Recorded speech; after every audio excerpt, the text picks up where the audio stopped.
നാഷണലും ഇന്റർനാഷണലുമായിട്ടുള്ള എല്ലാ കമ്പനികളുടെയും ലെൻസും ഫ്രെയിമും ന്യായമായ വിലയ്ക്ക് ലഭിക്കുന്ന കൊച്ചിയുടെ സ്വന്തം optical showroom Jasal opticals. Jasal opticals, opposite TB hospital, Karuvelippady, Kochi. Kothamangalam നഗരസഭാ ചെയർപേഴ്സണായി ഭാനുമതി രാജു തെരഞ്ഞെടുക്കപ്പെട്ടു. കോതമംഗലം നഗരസഭയുടെ ചെയർപേഴ്സണായി കോൺഗ്രസിലെ ഭാനുമതി രാജു തിരഞ്ഞെടുക്കപ്പെട്ടു. 33-അംഗ കൗൺസിലിൽ LDF-ലെ മരിയ രാജുവിന് 8 വോട്ടും UDF-ലെ ഭാനുമതി രാജുവിന് 23 വോട്ടും ലഭിച്ചു. ഒരു സ്വതന്ത്രൻ UDF-ന് വോട്ട് ചെയ്തപ്പോൾ ഒരാൾ അസാധുവാക്കി. BJP-യുടെ ഏക അംഗം ഗീതാ ജയകുമാർ വോട്ടെടുപ്പിൽ നിന്ന് വിട്ടുനിന്നു.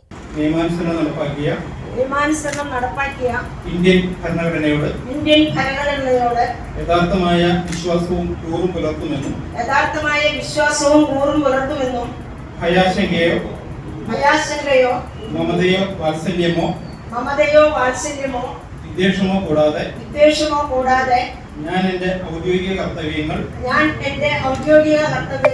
യഥാവിധിയായും വിശ്വസ്തയോടും എന്റെ പരമാവധി കഴിവും അറിവും വിവേചന ശക്തിയും ഉപയോഗിച്ചുകൊണ്ടും നിർവഹിക്കുമെന്ന് ഈശ്വരനാമത്തിൽ സത്യപ്രതിജ്ഞ ചെയ്യുന്നു. News bureau, Kothamangalam.